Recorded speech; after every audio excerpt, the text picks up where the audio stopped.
minute holes creating areas of light and dark. And it's these patterns which the player reads.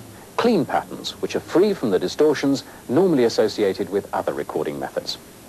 The optical memory card works on a similar principle, but there is one vital difference. With the compact disc that you buy for your player, you can't add another tune. On the other hand, with the optical memory card, you can add more information. And it's that and its convenient size that makes it ideal for so many applications. Information is put onto the golden surface of the optical memory card by a laser, which burns holes in areas measuring no more than 5/1000th of a millimeter in diameter. It can also store high-resolution pictures. And because it has such a high storage capacity, it could even store fingerprints, the pattern on the retina of the eye, or a voice print, each a unique personal identifier. It has no batteries to go flat, no electric circuitry to go wrong. It's a passive media. And because it's a passive media, it'll keep its information, even if it's passed through an X-ray or some other electromagnetic field. But although the information on an optical memory card cannot be removed, it can be added to, and that is very important. It means that you can have a card which receives some information during manufacture, leaving space for more specific information to be added later. As the information in the system increases, so the card automatically updates itself. Then all of your medical records could be kept on this single card for life.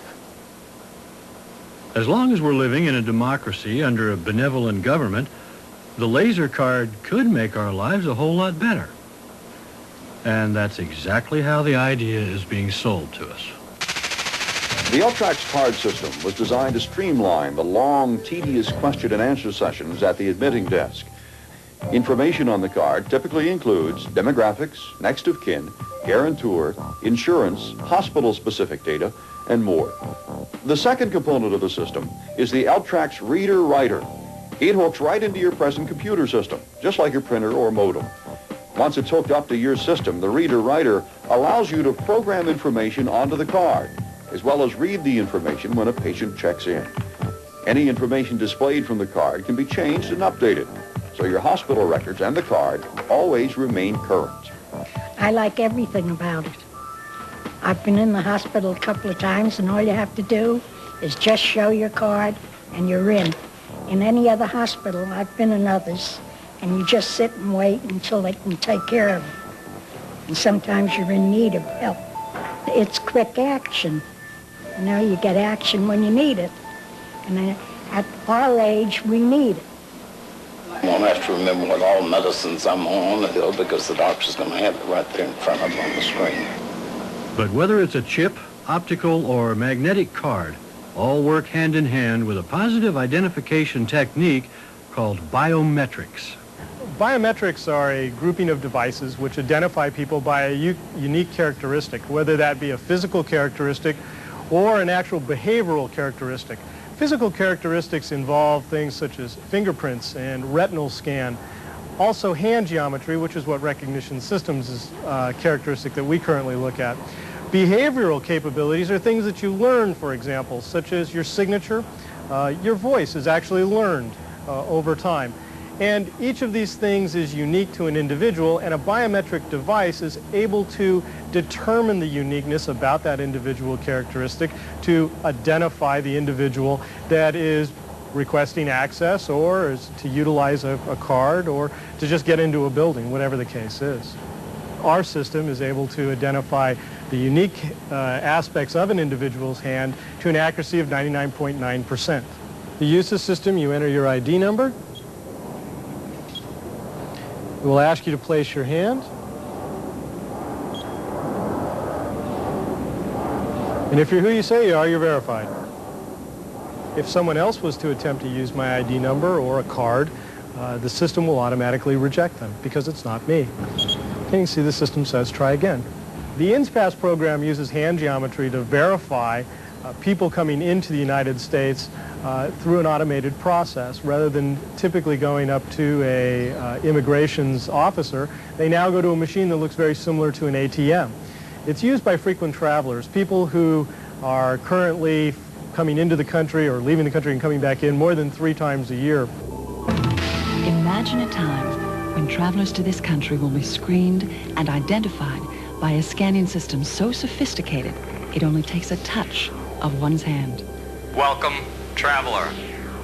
Before proceeding, please step forward and place your hand on the biometric recognition sphere. You may now enter. It sounds like something out of a science fiction movie. Well, science it is, but fiction, not anymore. You are looking at the inner workings of a remarkable new system known as INSPASS. Developed by the Immigration and Naturalization Service, PASS stands for Passenger Accelerated Service System. INSPASS, as its name implies, is designed to speed up the screening of arriving travelers without compromising the integrity or security of the inspection process. Travelers with INSPASS don't have to wait in these lines. They go directly to a specially designated lane with an INSPASS stand, like this one. Designed to resemble an automated teller machine, the INSPASS stand has a slot for travelers to insert their INSPASS cards. Next, members carefully place their fingers against a set of positioning pins on the screen of the biometric hand scanner. Within seconds, the scanner records a complex, three-dimensional measurement of each traveler's hand. Those calculations are compared to the information stored on travelers' INSPASS cards. If the data matches, travelers enter their flight information on the keypad. That information, together with the biographical data stored on the INSPASS card, is used to generate an entry document. If for some reason the information on the traveler's INSPASS card and the image recorded by the hand scanner don't match, the system will immediately alert a nearby inspector. You have to remember that although they go through an automated inspections process, that their name is still vetted against the database of known and suspected terrorists or individuals we don't want in the United States. So the security features that we wanted are built into the system. With the emerging global economy, the public is on the move more than ever before. By freeing up crucial inspections personnel, INSPASS enables the agency to focus more attention on high-risk travelers. That category could include everything from wanted criminals to suspected terrorists. With the installation of INSPASS, the United States becomes the first country in the world to experiment with hand biometrics as a means for screening arriving travelers. But with all of the breakthroughs in biometric technology, INSPASS will likely be just the beginning. Fingerprint technology is another part of biometrics, and a system called AFIS has leapt from law enforcement into everyday life. AFIS is an acronym, AFIS, which stands for Automated Fingerprint Identification Systems, and it's a means by which a fingerprint and the structure, that is the friction, what's referred to as friction skin, the features of the friction skin, the ending ridges and the bifurcations are plotted, and the fingerprint is basically digitized. It's turned into a number, if you will. And then with searching algorithms, a known fingerprint database can be constructed against which you can conduct searches by entering in an unknown fingerprint. The degree of accuracy of AFIS systems has proved to be quite successful. But I think you could safely predict by the turn of the century, you'll see AFIS technologies bleeding their way into applications throughout our lives that you never would have imagined. Certainly ATM machine applications in governing access to computer systems through physical doorways, perhaps even on the home shopping network, whereby in addition to having a cable box, you'll have a fingerprint reader which will not only gain access to certain bits of information, but in turn will authorize the transaction, meaning that the system has checked and verified that you have a good credit balance and can afford the items that you want to buy. Those kinds of applications I don't think are too far down the road. I say all that with the caveat that we as a society are going to have to at some point address the concerns of the invasion of privacy issue, and that will work its way out eventually. I share those concerns, and I think that that's a challenge that will be a healthy one to deal with.